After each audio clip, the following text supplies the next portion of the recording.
What's up everybody? Welcome to my channel. I'm Emily Jade and right now we are talking about my journey to my first marathon.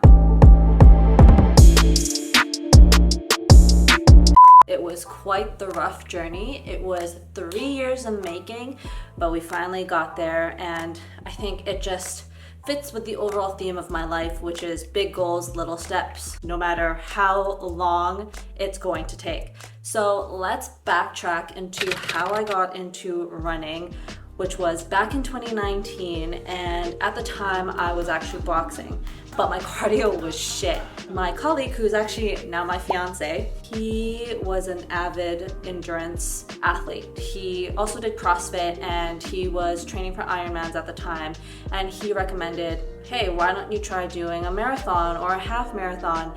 And I was like, are you kidding me? Have you seen what I look like? I don't have the body type of an endurance runner. I've never ran that distance before. The most I've ever ran, I think when I talked to him, was 10K, and he even was the one that convinced me to run that 10K. But little did I know, he planted that seed, and then 5 months later, I was running my first half marathon. Mind you, I only ran 3 times prior to that. I had no idea what fueling was. I didn't know what shoes I was gonna wear. Come race day, I'm wearing like this long sleeve, like Lululemon shirt, pair of leggings, and I totally remember the morning of, I'm like, where do I put all my stuff? I put like a credit card in my phone case, put the phone case on my pocket, making sure I was wearing like those Lululemon leggings with the pockets on each side. I had wired headphones at the time, and I like stuck it underneath my shirt and so that it wouldn't like go all over the place while I was running. I remember my fiance telling me about fueling, and I had no idea how much I was supposed to take. So literally, I kid you not, maybe a few days before the race, I got Cliff Box, and I just got maybe 1 or 2 of those blocks. During that race, I had no idea when I was supposed to take them. I'm like, okay, I'll just take them every now and then. Oh dear, that was a struggle bus. I'm like, okay, I'm gonna aim for 2 hours, and I just see the 2-hour pace bunny go past me, and then I see the 2-hour and 10-minute pace bunny go past me, but I pushed through it. I kept going. I recall there were some times I was really just trotting along, and finally finished that half marathon, and after that I was hooked. I was like, oh my gosh, I just did 21.1 kilometers, like what the heck? And I remember I just looked around me and everyone was just feeling so amazing, and people feeling like they've accomplished something so big, and I was like, oh my god, I accomplished something so big. And then I asked myself, what would it have looked like if I actually trained? So all throughout that summer, I started training for a half marathon, and I actually decided to hire a coach because I was like, I have no idea what I'm getting myself into. I know nothing about the sport, so let me hire someone who can teach me what to do, because 1, I am just useless, and 2, I'm lazy and not as disciplined when it comes to just training on my own, especially when I don't have any knowledge of the sport, and a lot of the research online just overwhelms me. I'm like, I need to take the thinking out of it and just rely on an expert. So I hired a coach, and at that time I was like, I want to get fast, and so I signed up literally for a 10K race every single month that summer. I kid you not, I was so obsessed. And then I started to get a little pain in some body parts, but I'm like, oh, you know what, it's really nothing. I just kept pushing through. My goal race came along, which was the Bellingham Bay half marathon, and I managed to get a personal best of like 16 minutes. I was like, oh my goodness, I'm ready to crush another goal. And I was just like, you know, chasing that one big goal after another, and I'm like, I want to get faster. So then the thought of running a marathon came into my head, and I was like, yep, let's sign up for it. And so the race that I signed up for was the BMO Vancouver Full Marathon, which was going to be held in May 2020. I kept pushing, I kept training, which then led to the dark side of running.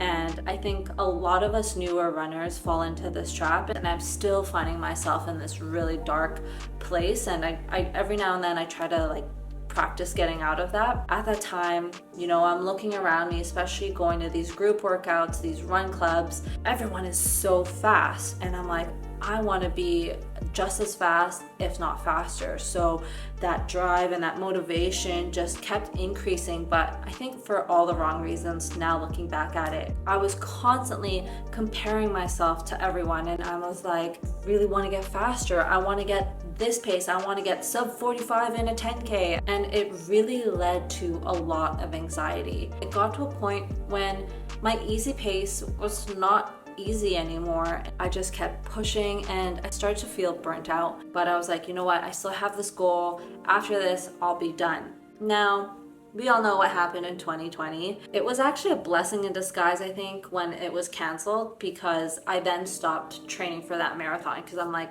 I want my first marathon experience to be in person. I don't want it to be virtual and alone. So I'm like, let's put a stop on that. And I was just kind of running for fun. Again, I still had a really big ego on me, and I was like, nope, I'm still gonna make it look like I'm still running easy. I really believed that I was running at an easy effort, but looking back at it, I was definitely not running easy. It led to a lot of injuries for all of that year. I remember I rolled my ankle one time, I strained my calf, I had issues with my diaphragm, my hips, and then I was like, oh, maybe I need to work on strength training. So then I picked up strength training and I started to go to classes, and again, my ego got the best of me and thought I could lift a lot heavier than what I really could lift, and then I hurt my back. It actually hurt so bad that I couldn't even run, and I was like, shit, I need to take a break from any kind of lifting, any running, because this is not healthy. The amount of injuries that I got, and then to have this really bad back injury, it's time for me to stop, because this is just not healthy, not just physically, but also mentally. So, I took a break from that. Then life stuff happened, things started opening up again, but I wasn't really sure if I wanted to get back into running. And then late 2021, I got an email saying that the marathon is gonna be back on in person. Is this a sign? Do I need to register for it?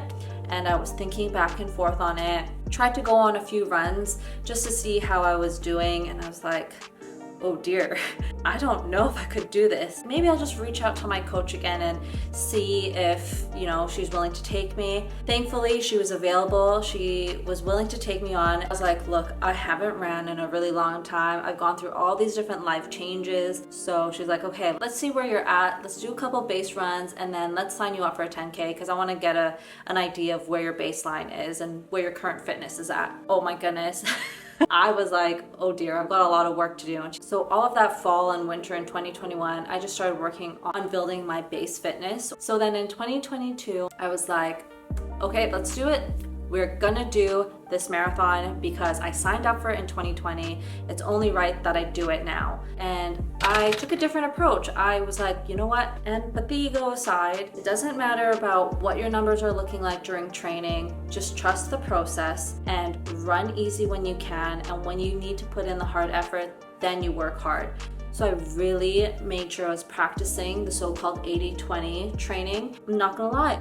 All of that was really great. The training went very well. I am loving it. I am loving life. I wasn't feeling burnt out. It was a lot though, because I had never ran more than 29 kilometers. It was starting to creep up. And then I finally ran 30 kilometers on a long run day. And I remember that day was just so emotional. I was crying. I had tears coming down. I was like, oh my God, I can't believe I can actually run this far. That gave me the motivation to keep going. And then finally, the day came. It was honestly just so surreal. So I was training all throughout the winter and early spring, and so it was pretty cold and it rained a lot, but unexpectedly on race day it was so warm. I think it got to a high of 18 degrees, and I was so used to training under 10 degrees Celsius, so I was like, okay, this is a lot warmer than usual. And then there was also a 40-minute delay, and so that kind of messed up my fueling, and I was really good at practicing when to take gels at whatever hour. This kind of messed me up, and I was like, shoot, do I take a gel? Like, I don't know what to do. I did end up taking a gel just in case because I wanted to stay on top of all the carbs. And then finally the race started. I was doing so well, but the course, it was a lot hillier than I had anticipated. I didn't really look at the elevation map because I didn't want to psych myself out. So I was like, you know what, whatever happens out there, it happens. The 9 kilometer to 10 kilometer mark was brutal. That was the longest hill that I've ever ran up. And I was like, oh, okay, lesson learned. I should probably practice hills. After that, I was so hot. I'm like, oh my God, like I need more water. But for some reason, I would always just skip the aid stations because, you know, I had a water vest. So I was like, oh, I don't need it. But looking back, I probably should have taken in a lot more water because one, I run really hot. I was exerting a lot more effort and it was really warm. I wasn't really adapting to the different external factors that were happening on that day. Again, that was something that I took to my next marathon, which I actually trained for again in that same year, but we'll get into that later on.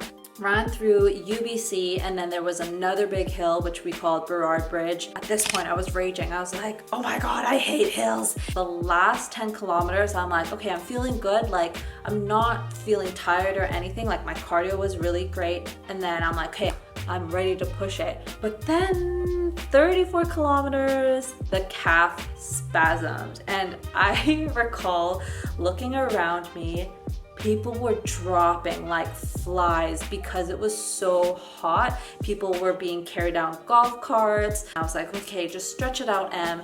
Take a pause. At this point, I didn't care about the time. All I wanted to do was just finish because I'm like, I had this goal of finishing a marathon. I'm gonna finish. I took it very easy. And then when I felt good, I tried to push it, but the calf would cramp again. And thankfully I had 1 pack of gel left. And so I took that and I was like, okay, this is gonna power you through for the last like 6 kilometers. I was pretty much limp running. Honestly, I was just trying not to have that calf cramp, but every 500 meters or so, it was cramping up and I was like, okay, don't run it super fast again. Take it down a notch, run a lot slower. And so I did. And then the last maybe like 200 meters, one of my friends saw me and I said to him, oh my God, my calf is cramping. And he's like, you got it, you got it. So he was motivating me to keep going. Last 100 meters, I see one of my friends and my fiance, and he was like, you got it, keep pushing. I was like, okay. And I literally thought that I was sprinting to the finish line. But if you look in the video, I'm barely moving. But just before I hit the finish line, there was a piece of advice actually before this race that my fiance Kian had told me is when you get to the finish line, look back, because when you do, everything that you've done throughout that training has led you to this finish line. And I was like, oh my God, I'm gonna look back. And it was just such an emotional moment. I think there was a photo captured where I was like wiping away tears just before I hit the finish line. And then I gave everything I got, crossed the finish line, and then boom, cramp was just exploding and medics just came to me, 2 of them on either side, lifted me up, plopped me on a wheelchair, and they were just like massaging it, giving me all the water. I like look and see that my fiance was like, what the fuck, what's happening?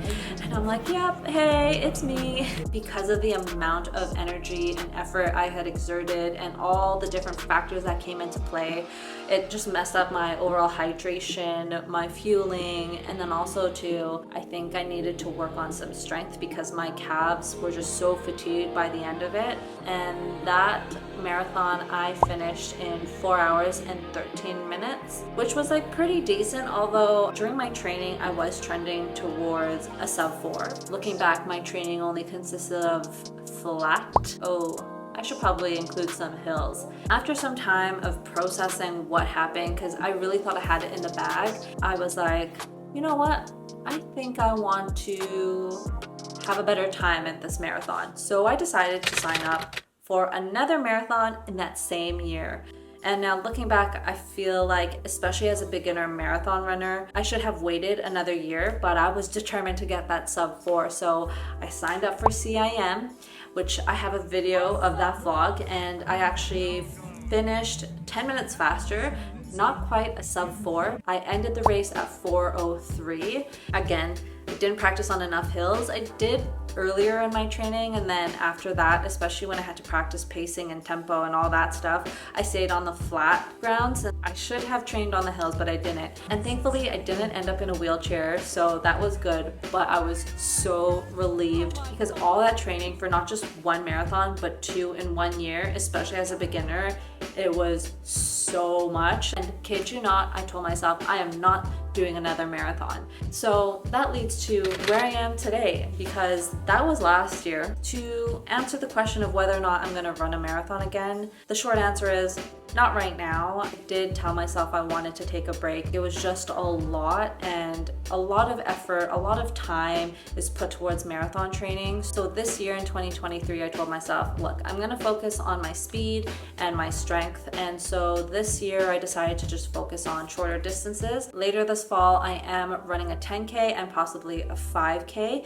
And then I do have a CrossFit competition. So on top of running, I am doing CrossFit, and I'm also a beginner at CrossFit. So I signed up for my first one this year. It is a scaled version, aka it's a competition for beginners. Right now, the focus is getting faster, getting strong, because I know in the long run, when I am training for my marathon, that's gonna help. So that's what the journey of 42.2K looks like. Not 100% sure when I'm going to do it. Next year, I really wanted to, but I'm not sure if I'm going to, because I also have a wedding at that time. So balancing marathon training with wedding planning might not be the best idea, but who knows? So stay tuned. I hope you found this video insightful. If you have any comments, let me know down below. And don't forget to comment, like, and subscribe, and I'll see you in another video. Bye.